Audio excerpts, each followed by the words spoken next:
Everyone thought he was a weak salaryman, but he becomes the strongest adventurer in the world. In a messed up wasteland, Rick gets launched across the damn floor in a fight, and he's seriously freaked out that he might bite the dust. Just then, his mentors come out of the smoke, and instead of giving him some damn first aid, they start praising him for getting so much better in the past 2 years of training. So he should have no problem with the E-rank adventurer exams now. And the praise feels good, but homeboy still needs some damn medical attention. Normally, all the adventurers in this messed up world are young because it takes a toll on your body.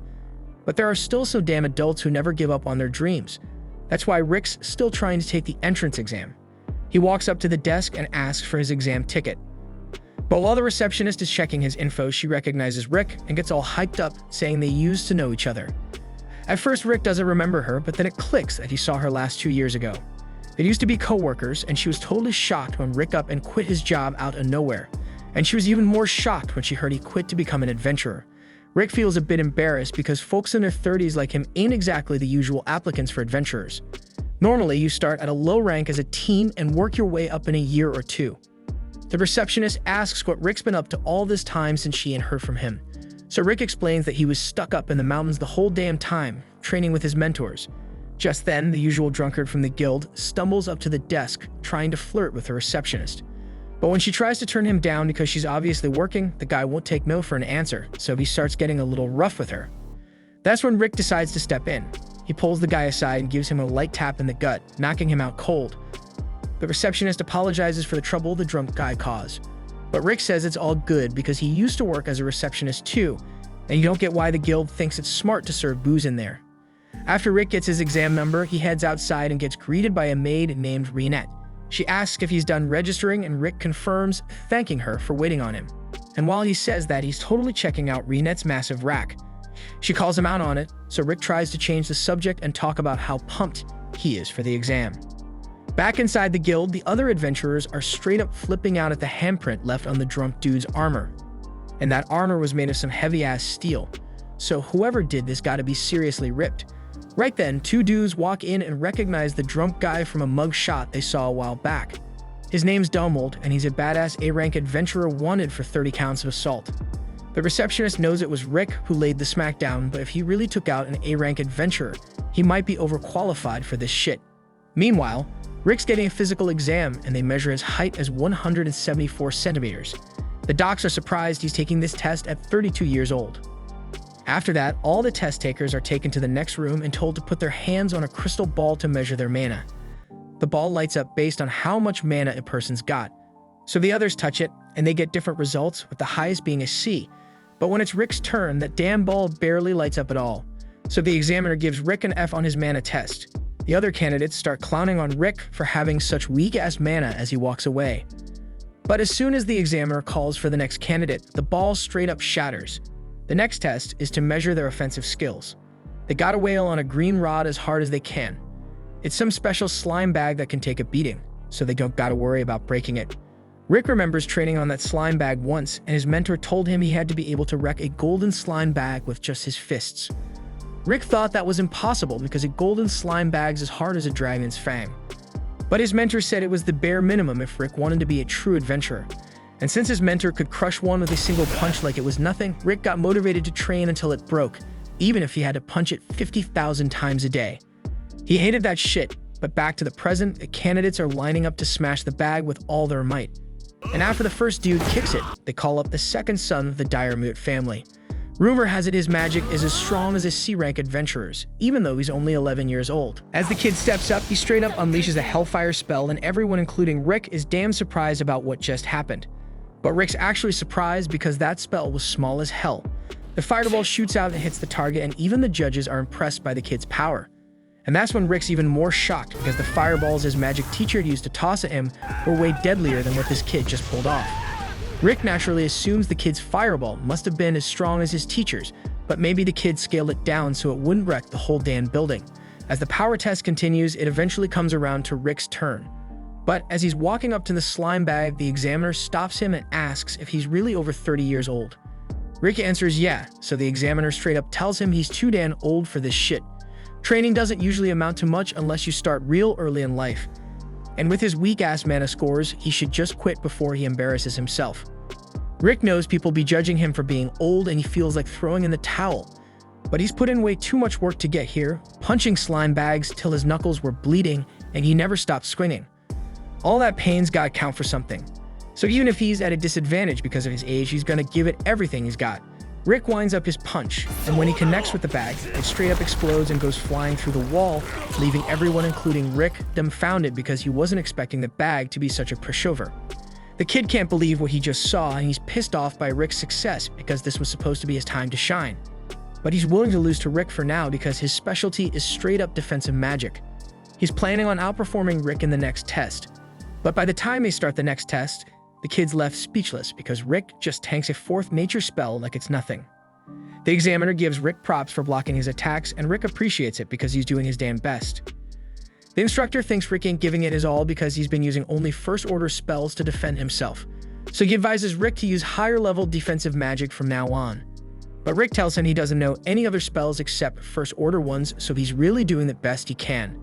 The examiner can't believe Rick's limited to first-order spells because his mana control is on point, but Rick assures him there won't be no problems, because from what he's seen so far, his first-order spells should be more than enough to handle whatever the examiner throws at him. The examiner takes that shit personal, so he's ready to unleash a fifth-order spell on Rick to teach him a lesson. He casts the spell and lets loose a shock cyclone that sends a massive shockwave rippling through the whole damn kingdom. It's so damn loud that even a knight on the other side of town can hear that shit. A few minutes later, Sylvester rolls up to the exam center to see what the hell's going on. They tell him some F-rank adventurers straight up wrecked a slime bag with their bare hands and blocked a fifth-order spell like it was nothing, all while using basic defense magic. Sylvester thinks they're playing some sick joke, but they dead-ass serious with what they just said. Right now, Rick's grinding through the written part of the exam and he looks hella confident in his knowledge. Once the test is done, he takes a break with Rionette, and she asks how he did on the written shit. Rick says that without any doubt, you will get 100% on that shit. After all, he spent 14 years as a damn receptionist at the guild, so there's no way he will fail. But he's still unsure if his overall score is gonna cut it to pass the exam. Rionette asks if Rick's worried about his practical exam scores, but he thinks he did pretty damn well in all the categories. The only problem is he got a big fat F on his mana exam, so he ain't sure how that's gonna affect his chances. Rionette tells him not to trip because he trained his ass off for this exam.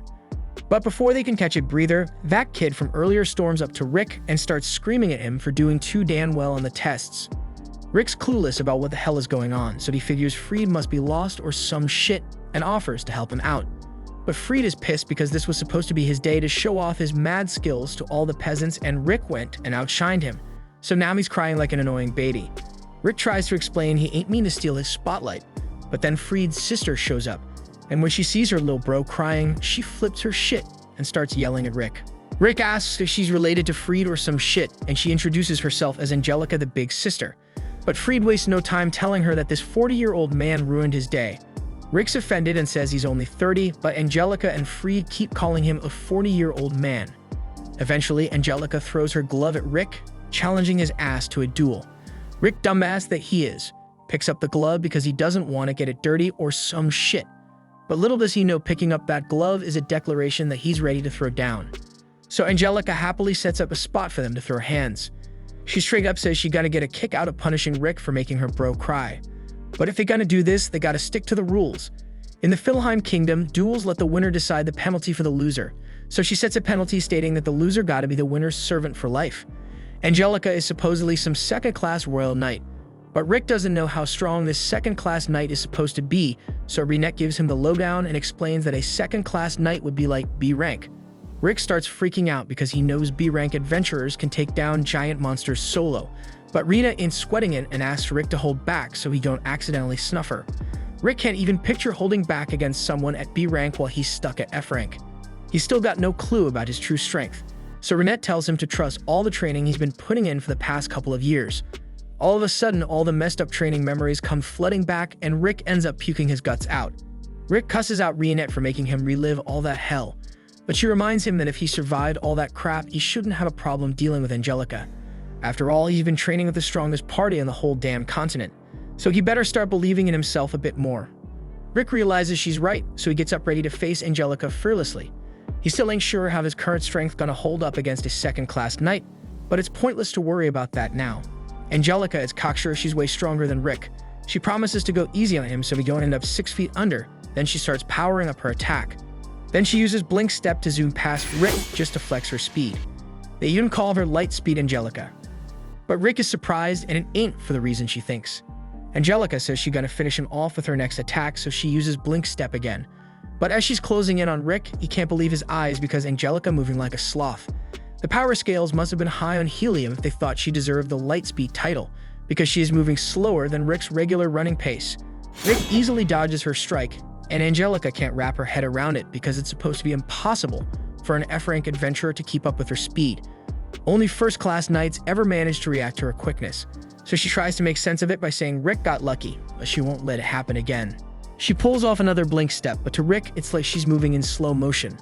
He's starting to question how the hell she made it to B rank with such sluggish moves. He's realizing that maybe he's actually pretty damn strong. Just as he's about to dodge Angelica's attack, she trips on a damn rock and accidentally pulls off some vertical peel blade move.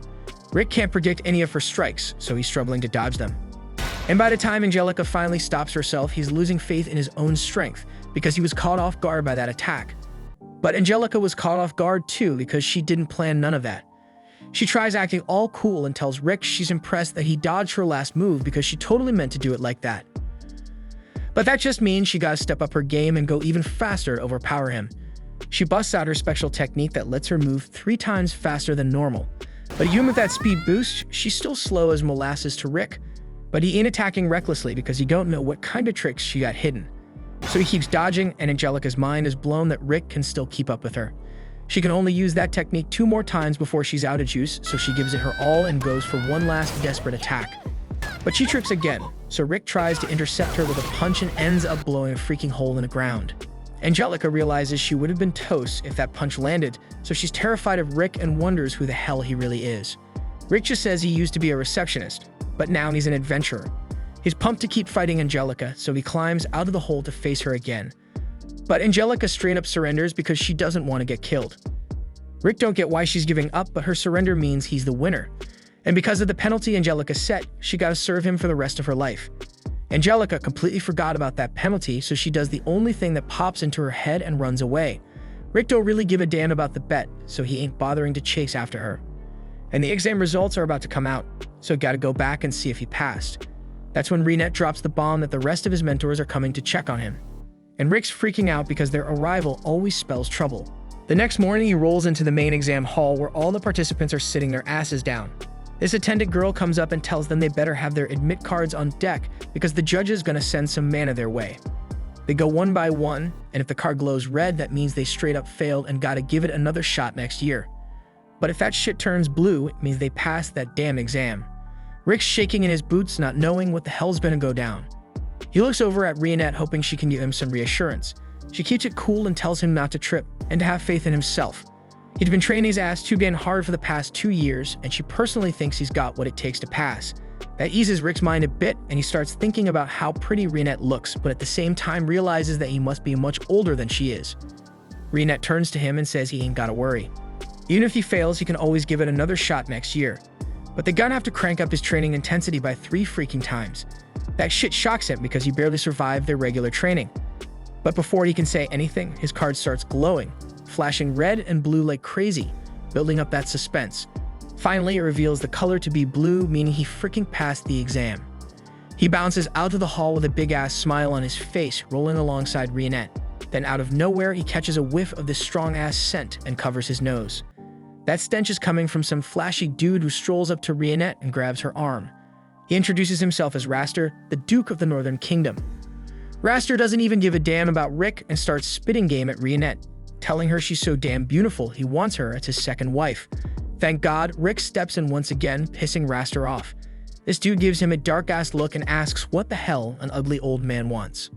Rick tells him straight up that Renette is his girl and he can't let nobody hit on her. But Raster starts laughing and acts like he can't believe a middle-aged dude like Rick scored a babe like her. He peeps the adventurer exam card in Rick's hand and starts smirking, saying he can't believe someone at Rick's age is only an F-rank adventurer.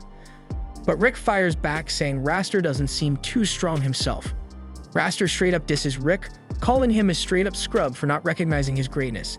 He brags about becoming an E-rank adventurer at the ripe age of 14 and now being an A-rank adventurer, as well as the examiner for the second stage of the damn exam. He turns to Rinette and straight up asks her to go on a dinner date with him. But Rinette clings to Rick's arm like her life depends on it and tells Raster to bounce because his cologne is too damn overpowering for her taste. Pissed off, Raster turns around and swears on his mama's grave that he gonna put Rick in his place when the time comes. The next morning, Rick shows up at the exam center and finds out that the second stage gonna be mock battles. That shit scares the hell out of him. Rinette tells him to hold back, but Rick says he gotta go all out against these strong-ass participants, especially if Raster gonna be his examiner. Suddenly, this dude calls out to Rick and says he's gonna be his examiner for the day. That kinda eases his nerves a bit, and the guy tells Rick it's hella inspiring to see a guy his age still trying to become an adventurer. The examiner introduces himself as Lynx and says even he decided to become an adventurer when he was 25, which is pretty late in the game. He'd been hustling ever since. He tells Rick his goal is to become an A-rank adventurer, but damn, it took him 20 freaking years just to hit B-rank. So he ain't even sure if A-rank is possible for him. Rick gives him a pep talk, they shake hands, and before the examiner bounces, he wishes Rick good luck. After that, Rick's feeling pretty good while chilling in the waiting room. Suddenly, this person walks in, opens the door, and says Lynx the examiner got suddenly sick, so Raster gonna take his place for now. At first, Rick don't even think twice because he forgot the name, but Rinette reminds him and he starts freaking out. She tells him Raster is the Duke of the Northern Kingdom, which means he gotta be connected to Knight Angelica and that boy freed in some way. And that's some next level bad news because Rick done humiliated both of them before. The other participants start getting worried too, and they tell him Raster is one ruthless examiner who gets off on torturing the participants who catch his eye. Dude's got the nickname the F-Rank Crusher because he loves crushing dreams and souls. Rick realizes he did caught more than just Raster's attention. Later we see Raster in the examining arena straight up obliterating a participant with his damn spells, calling him a low-ranking peasant and calls the next unlucky soul forward. Rick be shaking in his boots at this point, pacing around like a madman because he knows Raster gonna straight up murder him. All he wanna do is run his ass back home, but if he does that, his senior's gonna triple his training, and that's a one-way ticket to his death, so he's stuck in a real tight spot. Rinette sits her ass down on the floor and tells Rick that if he can lose so much confidence just because of some people talking, then he gotta be able to gain confidence when she shows him the truth. She tells him he done put in enough work and training to breeze through this damn exam no matter who he go up against. At this point, he got nothing to lose and everything to gain. That shit really puts things into perspective for Rick, and he thanks Rinette for helping him calm the hell down. Suddenly, this small dude with the hood comes over and asks if Rick wanna know his future. Rick, being the dumbass he is, ends up accepting the offer, especially when the guy says it gonna be free. He plops a crystal ball on the table and tells Rick to take his seat. But all of a sudden, Rinette peeps that there's a spell on the chair. Unfortunately, Rick straight up disappears before she can even do something, and that pisses her the hell off. She unleashes an aerial slash, tearing through the crystal ball and the wall behind the dude, who turns out to be freed. She realizes it was teleportation magic and demands free dispel about where he sent Rick. And when he refuses, she straight up uses her finger to slash off his damn eyelashes, threatening that next time she gonna go for his eyes. That shit shakes Freed up and he spills that teleportation is hella complex. Even a genius like him can only teleport someone about 100 meters away, so Rick gotta be nearby. Turns out Rick got teleported behind the exam center near the freaking beach. But before he can even figure out what the hell going on, a crew of all black dressed peeps surround his ass completely. The old butler steps forward and tells Rick they need him to disappear for a bit. They introduce themselves as the elite guards of the Northern Kingdom, so Rick immediately knows it's a damn plan by Raster. The butler says that all the guards are on the same level as B and A rankers, so Rick doesn't stand a chance against them. But then out of nowhere, his seniors show up on a damn cliff, asking what the hell he doing here. Rick gets scared shitless as they drop down from the cliff, so he straight up tells the butler to bounce because their lives are in danger. But one of the bald idiots goes and attacks the orc, and that beast doesn't even flinch because the blade just snaps when it touches his skin. Now the bald idiot tries to throw a punch, but the orc just grabs his fist and crushes it like a tomato. The other seniors ain't even fazed by this shit, while the bald dude got no damn clue what to do. To his surprise, the orc cast a healing spell and heals his arm, telling him to practice some more. Then the blonde gangster tells Rick not to worry because he's gonna handle it like the Texans do, and then he whips out a freaking machine gun from God knows where.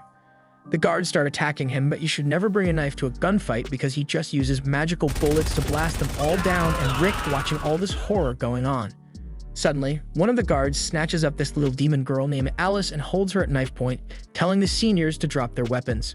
Rick's horrified and tells them to let the girl go for their own damn sake, but Alice just thinking these fools playing some game. So the dude ends up smacking her on the head, and that shit pisses her off real bad, so she straight up blasts them all away in an instant.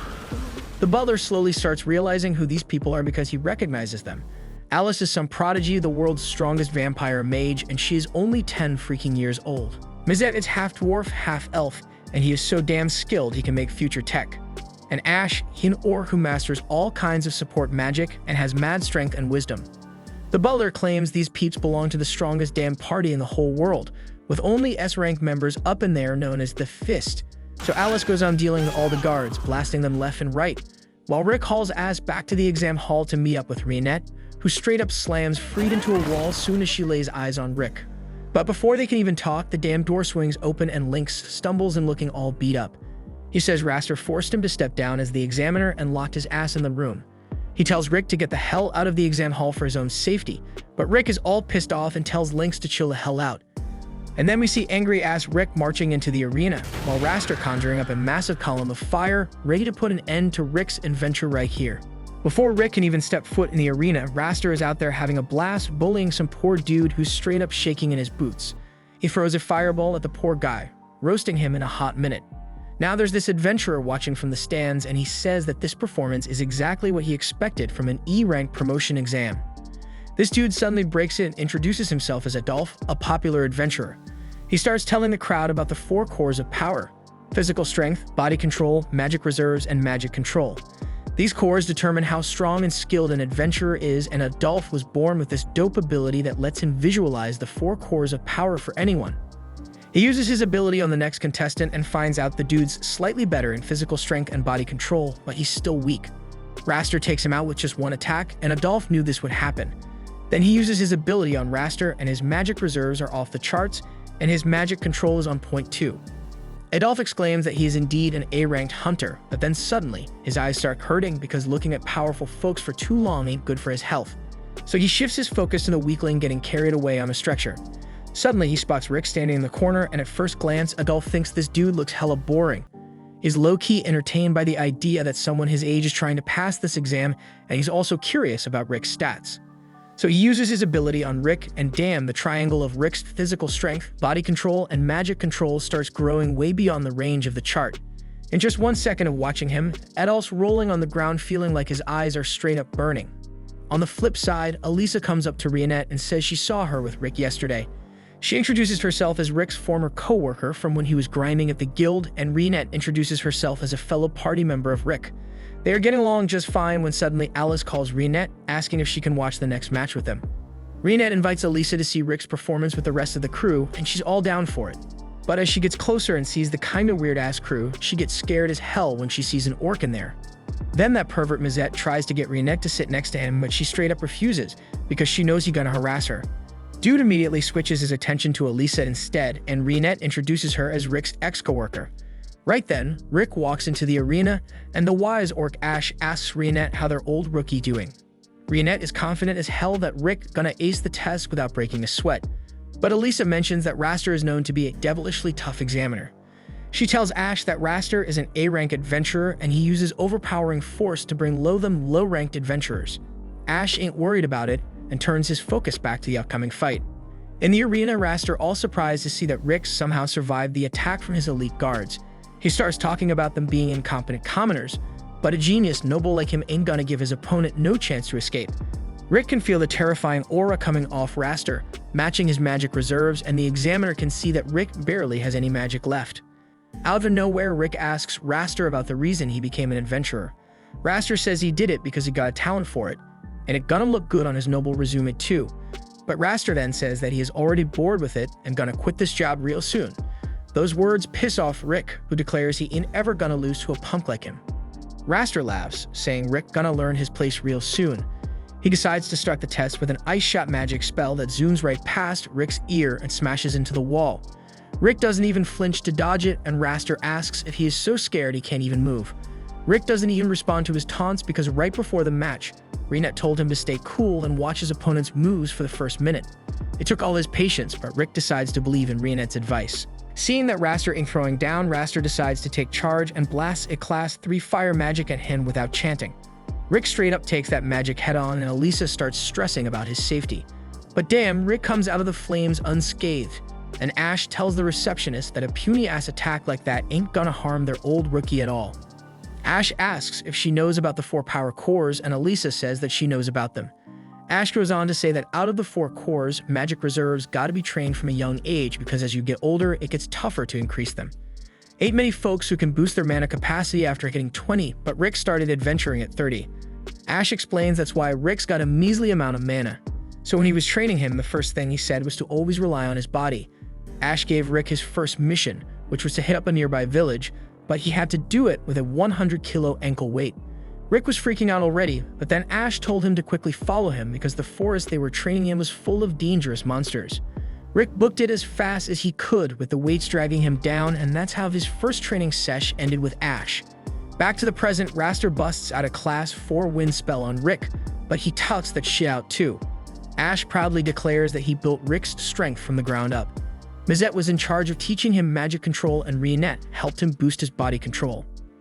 Ash goes on to say that Rick faced their grueling training with mad effort, and that's why he already got skills on par with S-rank hunters. Elisa's straight up shocked by these words, but the proof's right in front of her as Rick endures another Class 4 magic spell from Raster. Rionette tells the receptionist that Rick ain't even aware of his true strength because Ash kept downplaying his achievements and saying even F-rank adventurers could do that shit. Meanwhile, in the arena, Raster unleashes a deadly combo of different elemental magic spells on Rick, all while calling him a third-rate. He smashes him under 2 massive boulders, thinking he might have gone too far. But damn, Rick comes out of that mess unscathed. Raster's pissed now, so he decides to end this with his fists. He charges his fists with a powerful attack spell and then rushes ahead at Rick with a flash step that his little sister has mastered. But Rick counters Raster's punch with his own and sends him flying back to where he started. Raster ain't got a clue what just went down, but Rick's starting to piece it together. He thinks Raster was born with mad talents, and his magic game is something to flex. But he's lacking in other areas, and Rick thinks it's because he skipped training because of his big ego. So he's damn sure now he won't lose to Raster in any case. On the flip side, Raster decides to unleash his true power and throws a Class 3 fire spell at Rick after chanting the whole thing. But damn, Rick blows that spell away with his bare hands, saying he doesn't even need a spell to block weak-ass moves like that. Raster tells him not to get too cocky because his luck saved him once. He tries to zoom ahead at full speed, but he's too slow for Rick, who catches up in a damn flash. Raster tries turning his body into steel to block Rick's punch.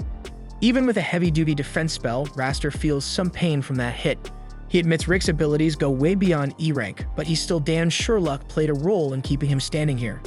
Rick asks that he's too scared to admit his own skills, and Raster asks how the hell someone with just a tiny bit of magic juice can get so strong in 2 years. That question brings up some messed up memories of when he was locked in a dragon's cage until he could kill it, had to sprint through an explosive field, and even swam in a paralytic poison lake till he drowned.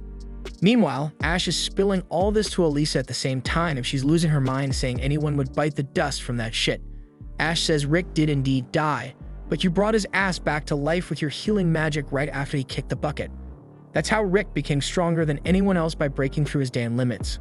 Mizette agrees that Rick's a damn hard worker as he remembers the time he kicked him off a cliff, telling him to feel the wind on his skin to up his magic control. And Alice chucked a massive boulder at him during a spar. He died both times, but Ash revived him. But somehow, he managed to survive Rionette's brutal training. Rick wraps it all up by spilling these stories to Raster, who just laughs and tells him to ditch the adventuring job and start writing fantasy tales instead. He asks Rick what kept him going through all that hellish training, and Rick proudly declares that his dream of taking down the ultimate beast known as Kaiser Alcipede pushed him through it all. Raster laughs at him, saying that the monster called Kaiser in the book about the hero Yamato who fought him is just some fairy tale. Rick says he doesn't give a damn about what anyone else thinks because beating Kaiser is still his dream. Raster's had enough now, so he decides to end the battle with his next move.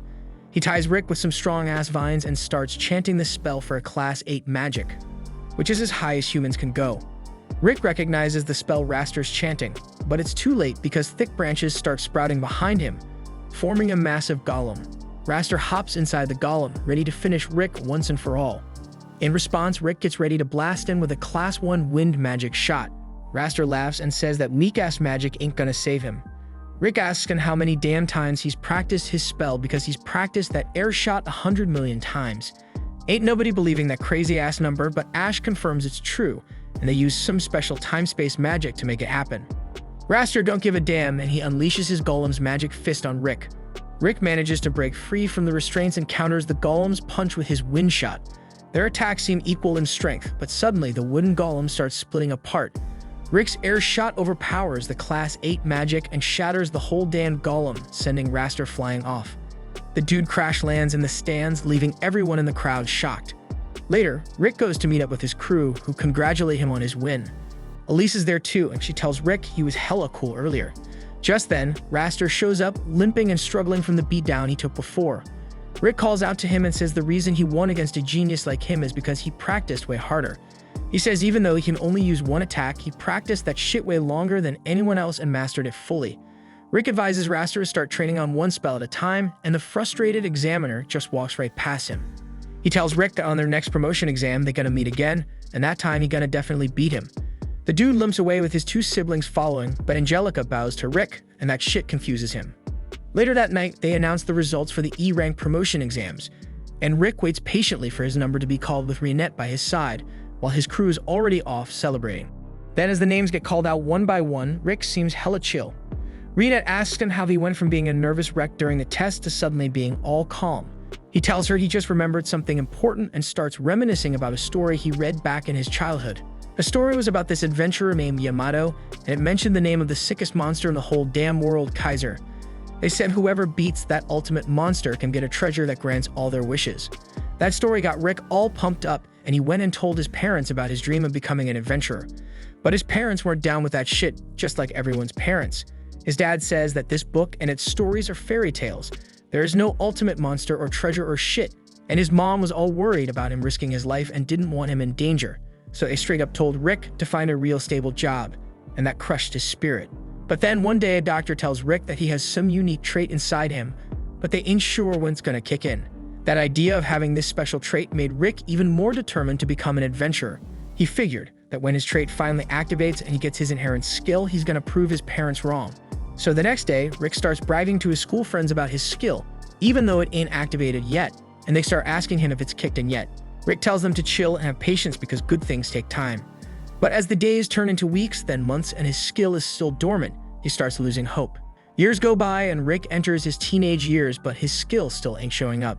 That shit got him stuck in a constant state of depression. His friends try to console him by saying that sometimes, even if you got the trait, the skill never activates. But that doesn't help his depression one bit. They suggest he should still try becoming an adventurer even without the skill, because they say adventurers can still make a lot of money. But for Rick, it ain't about the money, bro. It's about something deeper. The time kept passing by and Rick landed himself a job as a guild receptionist, and let me tell you, his old school parents were ecstatic about it. So he starts his life as a bland office worker, dealing with a mountain of paperwork every damn day and helping out all sorts of adventurers. And in the midst of all that, he keeps trying to unlock his inherent skill. But it's like he's hitting a solid brick wall. He's drifting further and further away from his dream and losing all of his passion for life. But then a glimmer of hope appears when Hot Elisa joins the guild as his junior. But while Rick's still flying solo without a girlfriend, all his buddies start popping out kids left and right. Then one day he finally closes his favorite book, the one that fueled his dream of becoming the illest adventurer, and shelves it, never to crack it open again. One day he helps out the newbie Elisa with her work, dropping some knowledge as her senior. He also tells her to get ready for posting emergency quests because the monster hunting season is around the corner. Just as she bounces, Rick's adventurer homie Zaid shows up, all hyped up and shit. He's flashing his B-rank medal, bragging about finally getting promoted, and Rick, hiding his envy like a boss, gives him props and congrats him. Later that night, Rick gets wasted and starts comparing himself to Zaid, who started his adventure when Rick started his receptionist job. For the past decade, Rick's been stuck in his job, doing the same repetitive shit day in and day out, while other people out there living the life he always wanted. Rick lays his ass down on the cool grass, gazing up at the sky, thinking that even though he ain't get what he wanted, at least he got a stable job and no major gripes about life. But then his mind starts wondering what would have happened if he became an adventurer, but he decides it's pointless to dwell on that. Right at that moment, Rick hears some people screaming about a monster attack, and he jumps to his feet and rushes to help them because he thinks he knows what's going down. So my man Rick heads straight into the danger zone, thinking he's about to face some weak-ass low-rank monster. But he gets the shock of his life when he comes face to face with a freaking giant troll, a mid-rank monster. Panic starts creeping up on him when suddenly this white-haired maid struts by fresh from her grocery run. Rick jumps in front of her, trying to be all heroic and protect her from the monster, but this badass maid ain't having it. She tells him to step aside, and she goes and slices that giant troll into a million pieces like it's nothing. Then she tells the shocked Rick that she appreciates the thought of saving her, but she's an adventurer and doesn't need any help. And that's when Rick meets Reinette for the very first time. So he walks her home, showing his gratitude for saving his sorry ass. They introduce themselves, and Rick can't help but ask Reinette if she's a B-rank adventurer because she's mad strong. But Reinette goes and whips out her S-rank medal, leaving Rick dumbfounded. S-rank adventurers are on a whole another level. They're so elite that their names are taken off the guild registry, and they deal with the main office directly. After Rick recovers from his shock, he musters up the courage to ask Reinette a question, begging her not to laugh. Reinette tells him she ain't laughed since she was 8 and tells him to spill it. Nervously, Rick spills his guts about his dream to defeat Kaiser and his dormant trait skill. He asks Reinette if a dude like him, in his 30s, can become an adventurer. Reinette tells him that when he tried to save her earlier, he showed he's got the courage to be an adventurer. But since he's in his 30s, his magic reserves ain't gonna improve anymore. And because of that, Reinette straight up tells Rick he ain't gonna make it as an adventurer. That crushed him, man. His last connection to his childhood dream shattered right there. But he acts all relieved, like he's glad to finally give up his dream after getting some expert opinion. He tries to change the subject by cracking a joke, saying they should grab dinner together sometime. And get this, Reinette surprises him by actually agreeing. She can suggest they go tomorrow. That puts Rick in one hell of a good mood the next day. And at night, he's bouncing with joy as he heads to Reinette's place.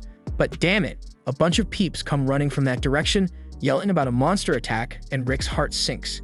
He rushes to the scene only to find out that Reinette already took care of business. Right at that moment, a bunch more monsters start creeping out of the forest.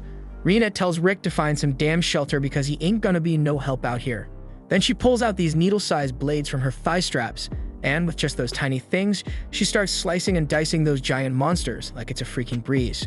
Rick's jaw drops and he can't believe what he's seeing, but before he can process it all, Reinette's hit with a surge of mana that brings back all her PTSD from when her whole village got wiped out by a monster. She's screaming and suffering in pain, so Rick rushes over to support her.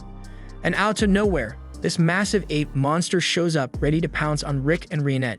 But Zaid swoops in just in time and saves their asses. Zaid asks Rick why the hell he chose this monster-infested spot for his date. Then he tells Rick to step back while he handles things. 2 more adventurers show up to back him up, and together they unleash their powers and freeze those monsters using ice magic. Then Zaid enchants his axe with wind magic and slices through them like butter. While Rick's feeling all jelly watching these adventurers in action, Reinette tells him they got danger coming their way, and they gotta evacuate. She straight up tells him that the B-rank adventurers around here ain't got what it takes to fight the monster that's coming. Rick asks her what the hell she's talking about, and she tells him that a freaking dragon is heading their way. Rick can't believe it, even though she explains that whenever she senses a dragon's mana, her trauma takes over and messes with her control over her own mana. And then a massive dragon appears in the freaking sky, and everyone's shaking in their boots. Zaid lays down the unwritten rule of the Adventurer Guild. If you face a dragon, when you are below A rank, you haul ass and run for your life. But his magician buddy gets all scared shitless and does the dumb thing of attacking the dragon. That just pisses off the dragon, and it lets out a roar so loud that the shockwave knocks everyone flat on their asses. Zaid tells them all to book it, but they ain't fast enough because the dragon throws up a barrier to trap them. Zaid swings his axe at the barrier, but it's like hitting a brick wall and nothing happens. The freaking dragon starts getting closer, and Zaid straight up accepts that this is gonna be the end for them. But out of nowhere, Rick starts walking toward the dragon.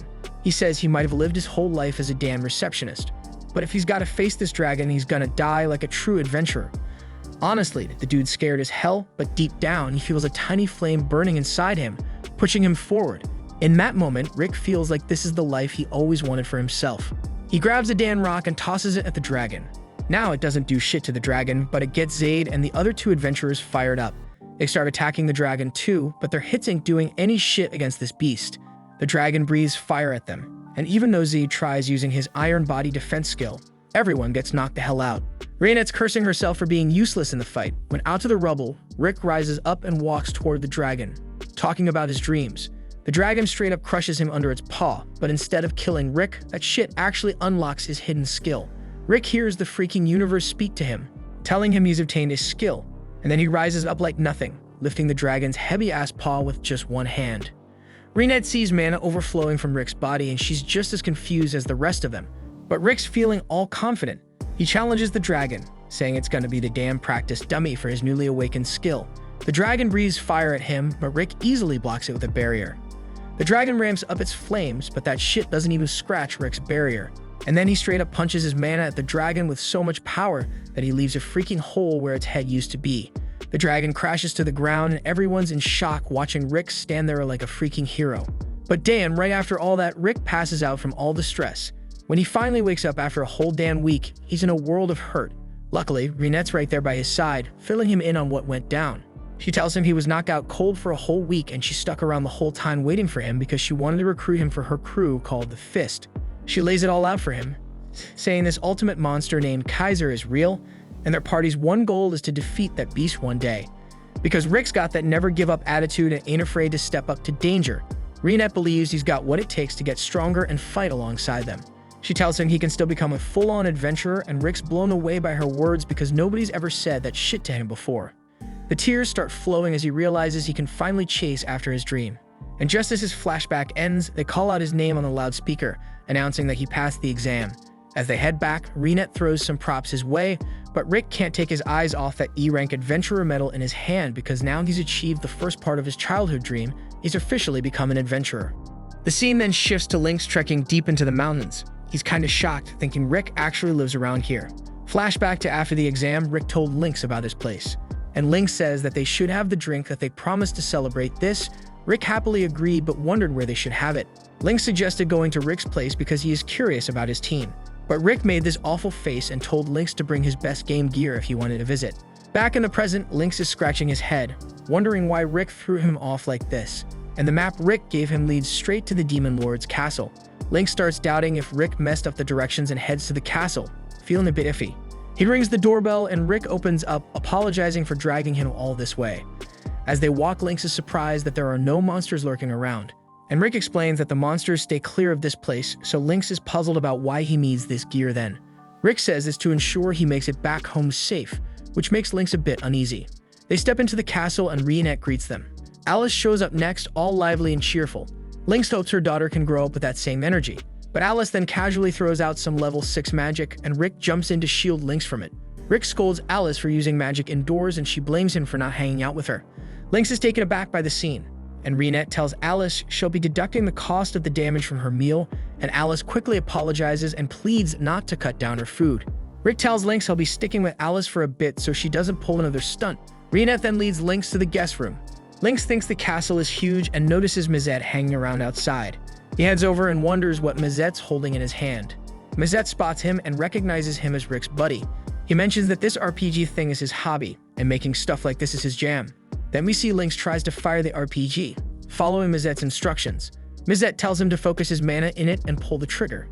When Lynx pulls the trigger, the recoil sends him flying backward. He's stunned by the destruction the weapon causes. Mizette thinks it's a solid model, but needs less recoil. Lynx comments that if this thing gets mass-produced, it could change the whole game of war.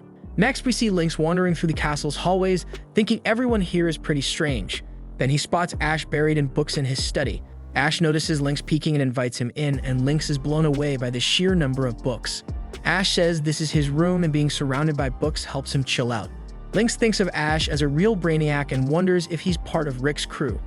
He then asks if Ash has read all the books, and Ash says he's read most but hasn't caught up with the latest ones because he's been busy training Rick. Lynx is surprised Ash is handling Rick's training.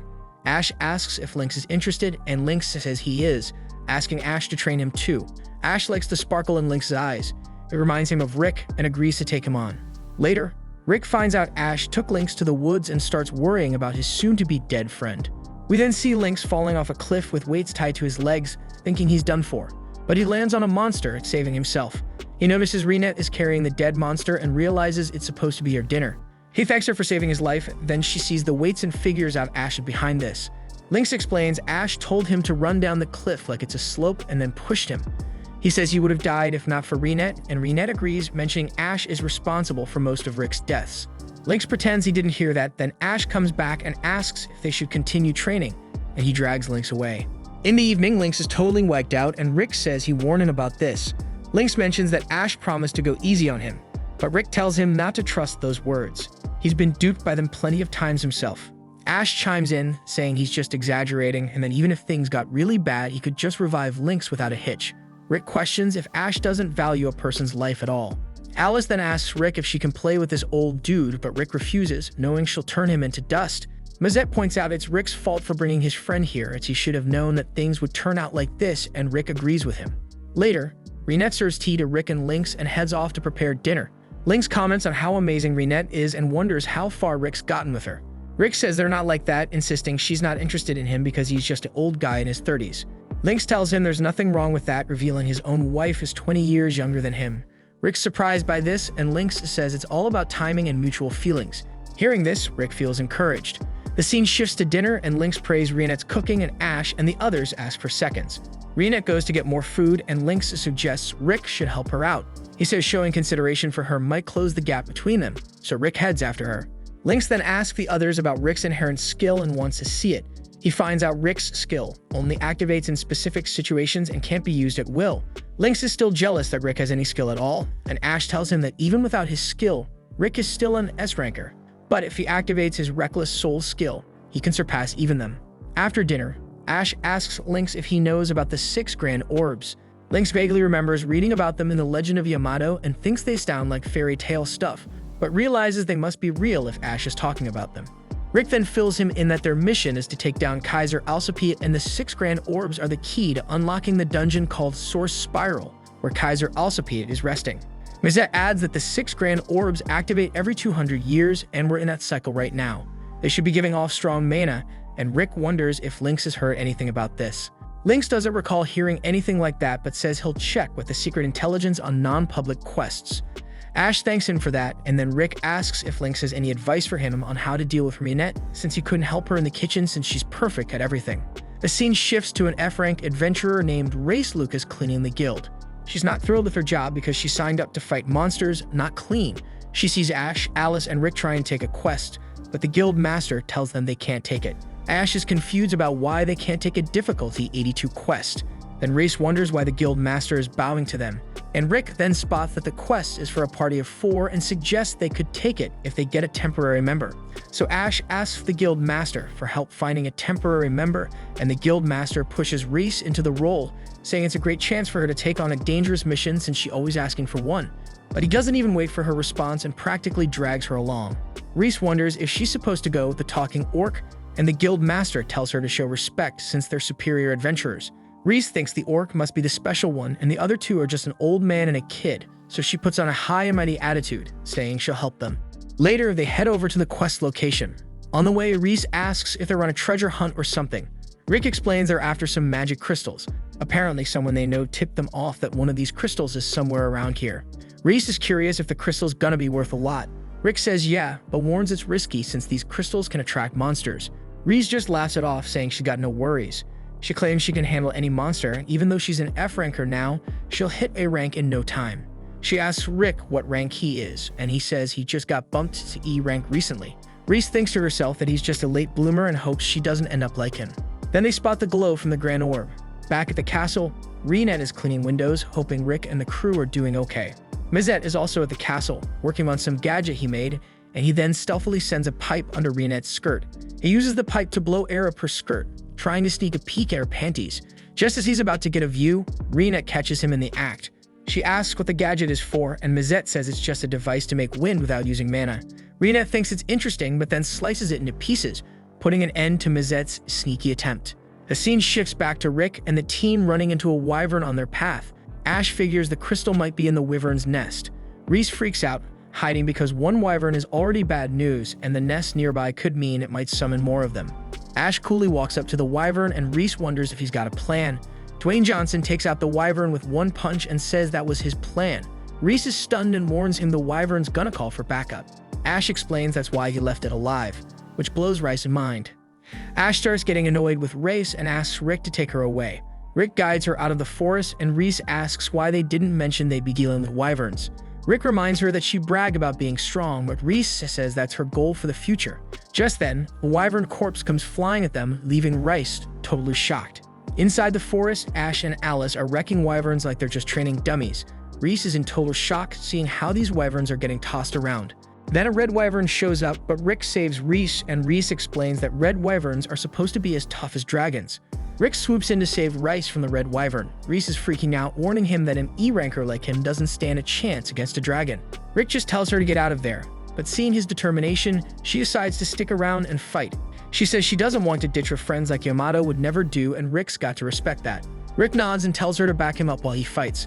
But before she can even get into position, Rick nails the wyvern with a single punch, taking it down in one hit. He realizes just how powerful he really is, while Reese is left wondering why he even bothered asking for support. The next day, we catch Reese back at the guild, cleaning up. The guild master comes over, thanking her for handling the quest.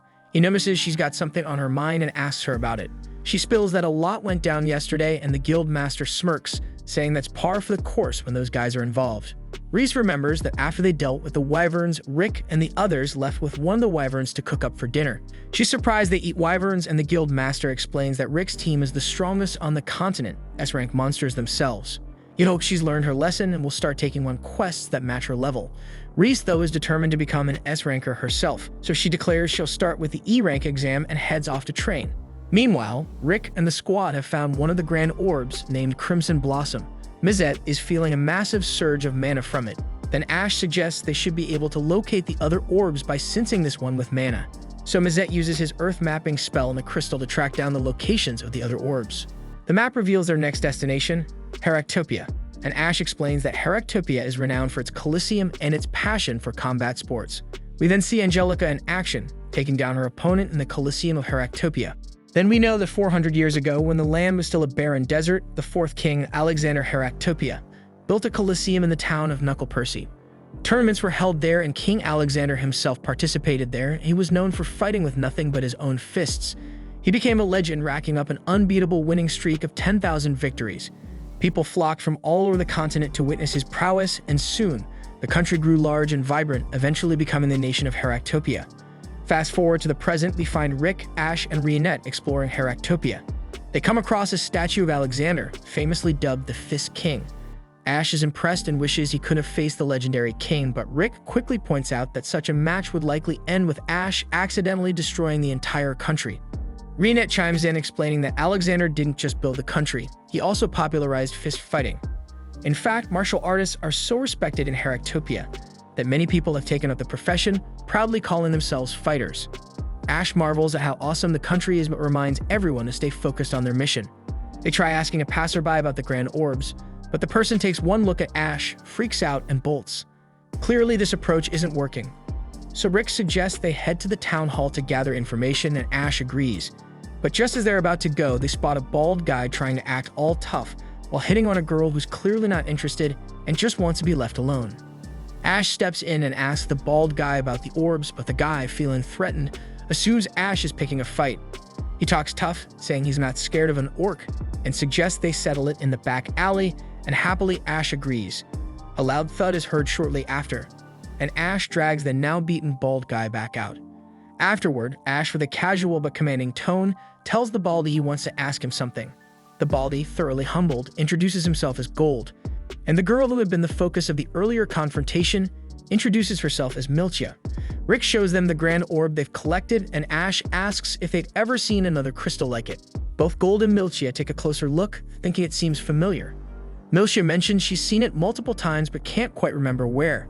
Ash, with a hint of urgency, asks her to try and recall since the orb is special to them. Milchia blushes at this, clearly smitten by Ash. Their conversation is suddenly interrupted by the announcement parade for the Fist King tournament, and they learn the tournament is just 2 months away.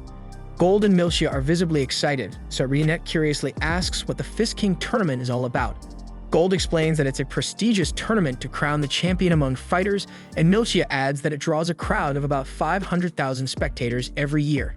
They inform the group that the man leading the parade is Kelvin Erwolf, the current champion, who has won the tournament 5 times and is riding a 3-year winning streak. As Kelvin strikes a pose in front of the town during the parade, Gold idolizes him, dreaming of being just like him one day. Even Ash can sense Kelvin's strength and capability. Milchia suddenly gasps, catching everyone's attention. Rick asks what's wrong, and she points out something on Kelvin's championship belt. The very orb they're searching for is embedded in it, and Rick is stunned at this discovery. After the parade, Kelvin enters the gym where he meets his master. The master apologizes for making Kelvin participate in the tedious parade every year, but Kelvin brushes it off, saying it's part of a fighter's duty to ensure everyone enjoys the tournament. His master then inquires about his condition, and Kelvin says that he is fine, but his master senses that he is not in his usual shape. Kelvin mentions he'd feel a lot better if there were a strong opponent waiting for him this time. Just then, Rick and his friends walk into the gym, and Kelvin is caught off guard when he sees them. They wonder if they can talk to Kelvin, but the master, thinking they're just some overzealous fans, tries to kick them out. Rick, trying to smooth things over, explains that they're not fans. They're adventurers on the hunt for a specific jewel. But Ash, tired of Rick's tiptoeing, straight up tells Kelvin to hand over his belt. The master, now suspicious, thinks they're here to steal it. Rick scrambles to explain, but Ash cuts him off, bluntly stating that it's the jewel on the belt they're after. He explains it belonged to a member of their crew, and they've been tracking it down for years. Ash even offers to swap it out for something even more valuable, but the master isn't having it, calling their offer nonsense and telling everyone to kick them out. Kelvin, staying calm, tells everyone to chill. He says that his knows it's special, and it's telling him that they're being straight with him, but that doesn't mean he's handing over the belt. He explains that the belt is a big deal in Heractopia, and even though they just want the jewel, it's not something he can just give away. If they want it, they'll have to earn it by winning the Fist King tournament. Ash gets it and starts to leave, but Rick is still worried, asking how they're going to snag the orb now. Ash, with a smirk, says the answer is obvious. They're joining the tournament. After they leave, the master grumbles about their lack of manners, saying they need a good lesson while they're still young. But Kelvin, dead serious, tells him that if they'd pushed things, everyone in that room would be dead right now. The master is shocked and realizes they were dealing with something else entirely. Kelvin goes on to say that the dull-looking guy's body was trained to a ridiculous level, but he didn't have that typical strong person vibe, making him hard to read.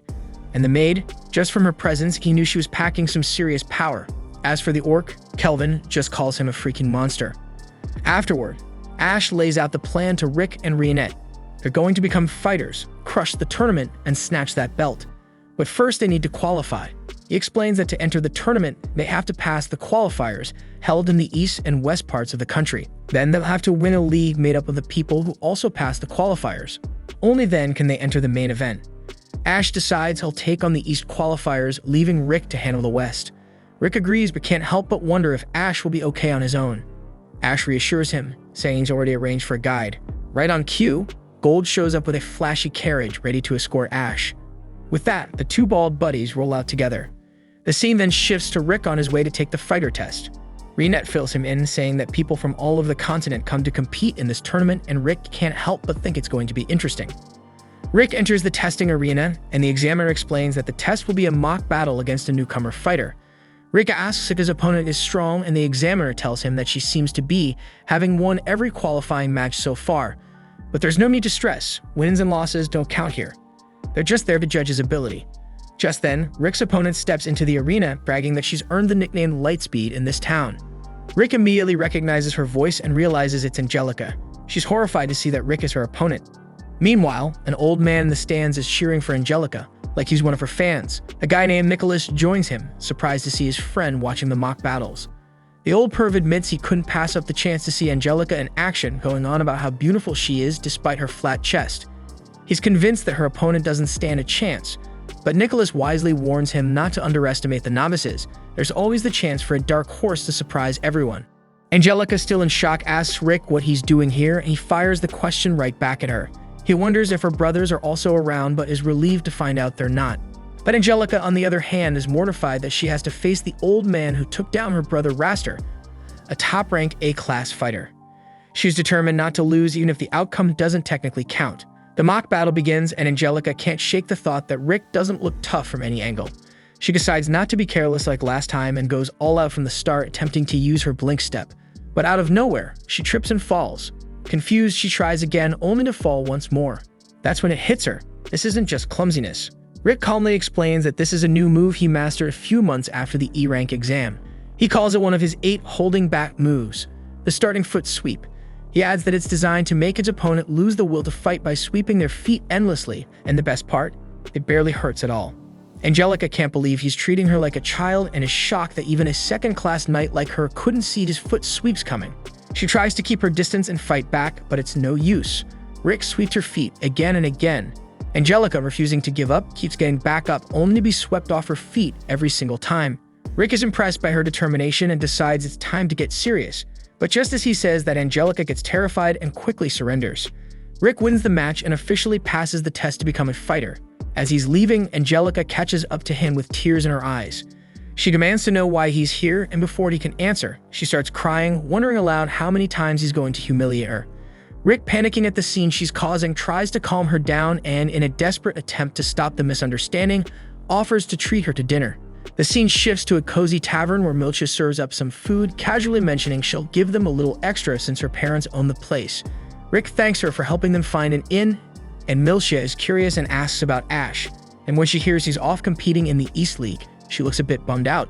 Angelica is still puzzled and asks Rick again why he decided to become a fighter. He casually drops that he's aiming to win the Fist King tournament, which leaves her completely shocked. She can't believe he's talking about something so serious like it's no big deal. As Rick and Rionette dig into their meals, they both rave about how amazing the food is. Rionette then turns to Angelica and asks when she decided to become a fighter. Angelica explains that she made the switch 4 months ago, right after the E-rank test. Rionette is surprised since Angelica is a knight with a sword and all, but Angelica hints that she's got her own reasons for joining the tournament. Rick encourages her to keep pushing herself, but Angelica suddenly gets skeptical and asks if Rick really plans to compete in this year's tournament. When he confirms, she quickly tells him it's impossible, even for him. She breaks it down, explaining that the road to the Fist King tournament is tough, with fighters needing to win 40 matches in the league within just 6 months. Rick's still not seeing the issue, so Angelica explains that the league fights are brutal and most fighters can barely manage 10 fights in a month. Rick's confidence takes a hit as he realizes the challenge ahead, especially since he's already signed up for 40 matches in just 4 days. Angelica is absolutely floored by this, thinking he's totally lost it. The scene then shifts to Rick at the reception, where he's trying to get the lowdown on his qualifying match. The receptionist directs him to Building B, and when Rick asks about his opponent, the receptionist lets him know his opponent is a guy named Grit Albert, and there is some chatter about Grit using illegal weapons, but they couldn't find anything during the body check, so it's just rumors at this point. Cut to the arena, and Rick is facing off against Grit. He scans his opponent but doesn't spot any weapons. Grit, on the other hand, gets a little too eager at the thought of taking down a newbie because he sizes up Rick and assumes he's just a rookie who decided to jump into the fighter gang late in life, so maybe there's some personal reason driving him. Then Grit pulls out his dirty little secret, an impact stone hidden in the sole of his shoe. He proudly explains that this baby can multiply his punching power by 12 times.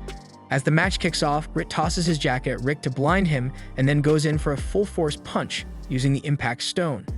He's feeling pretty confident until he realizes his hand is the one that's broken. Rick quickly figures out what happened. He tells Grit that using an impact stone without properly training your body is a quick way to break your own bones. Grit is confused, insisting that he shattered a boulder with a stone earlier, but Rick just shrugs it off and says it's his turn now. Grit starts to panic as Rick steps up his game. Rick decides to use his second hold-back technique, a swing and miss punch. He explains that this move can knock someone out cold just by creating a shockwave that shakes their brain without causing any real harm. Sure enough, Grit is knocked out, leaving the crowd and a certain onlooker named Nicholas stunned. Nicholas can't believe what he's seeing and realizes someone incredible has just entered the scene. Then the referee declares Rick the winner.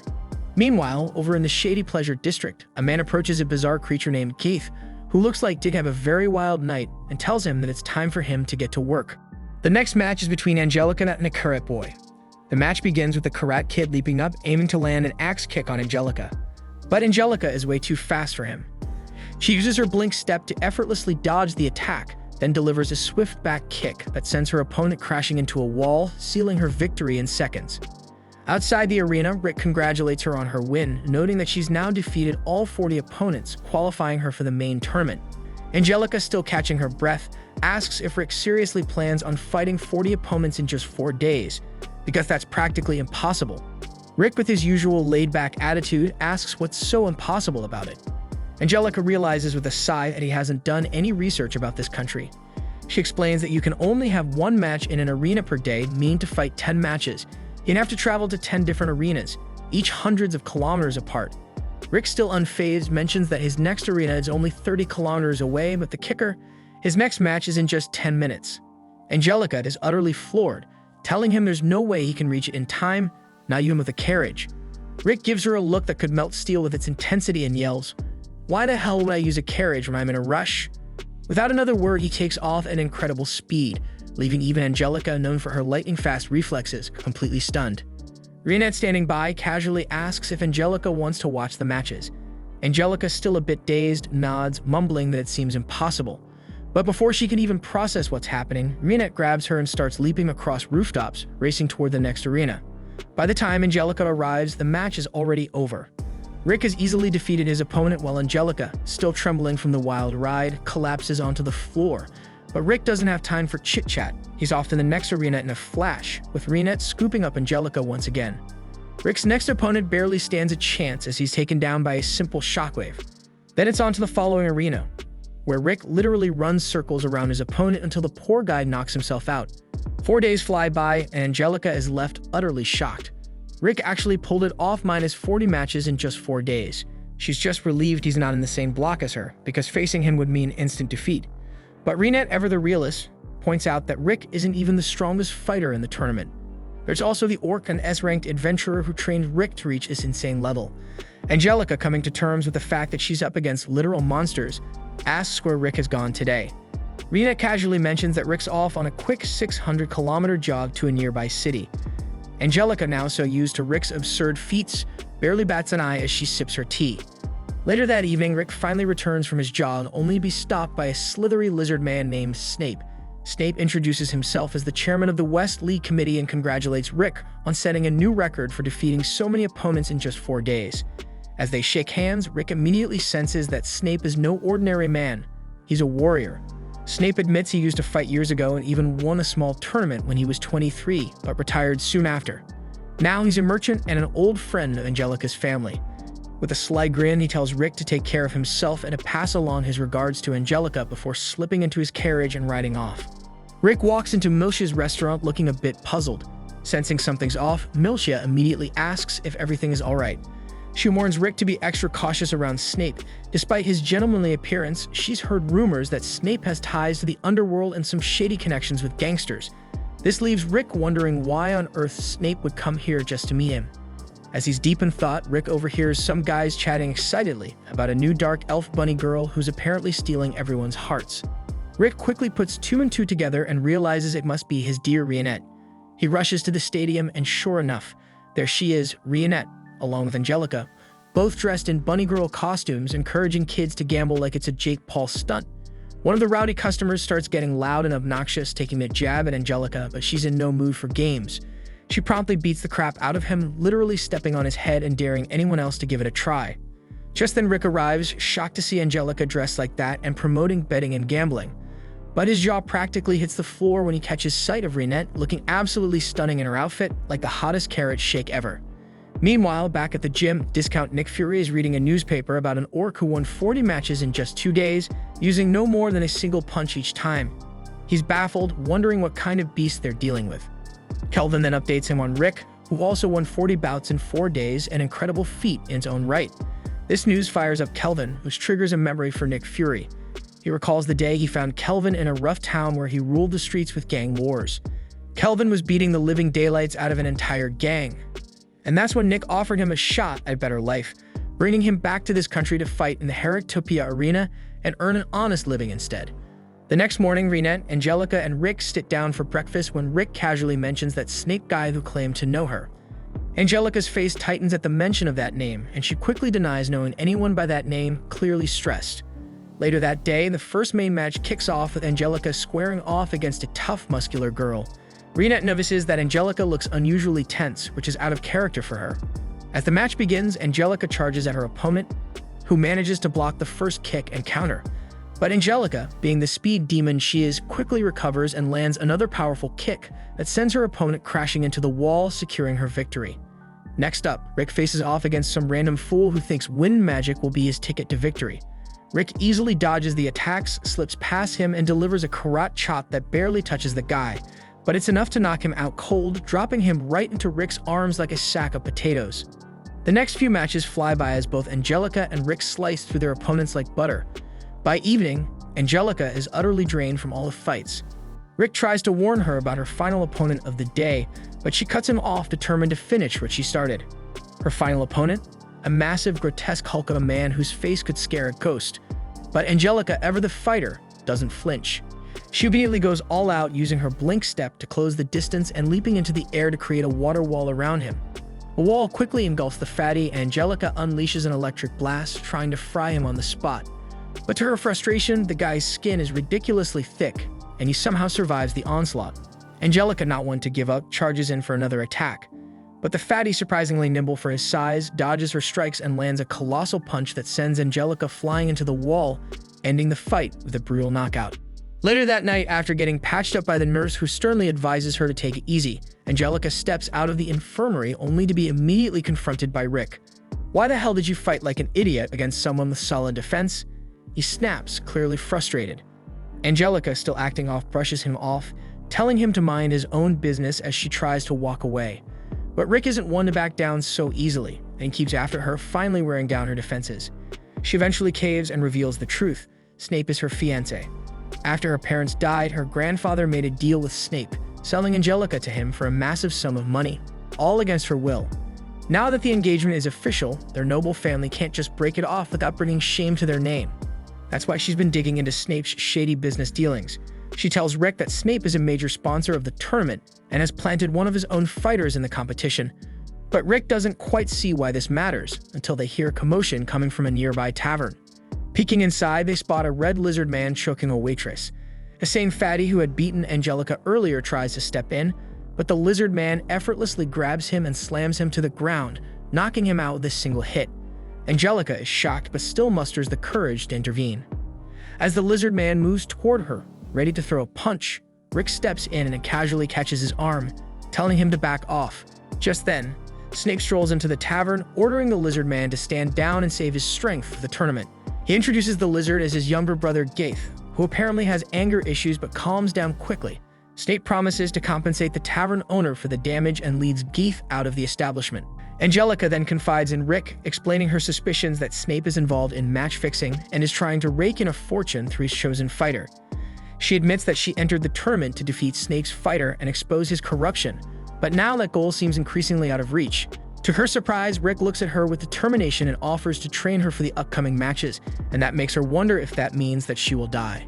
That's it for this video, guys. If you like this new series, leave a like for the next episode, and subscribe for more Anon content. Thanks for watching. Bye-bye.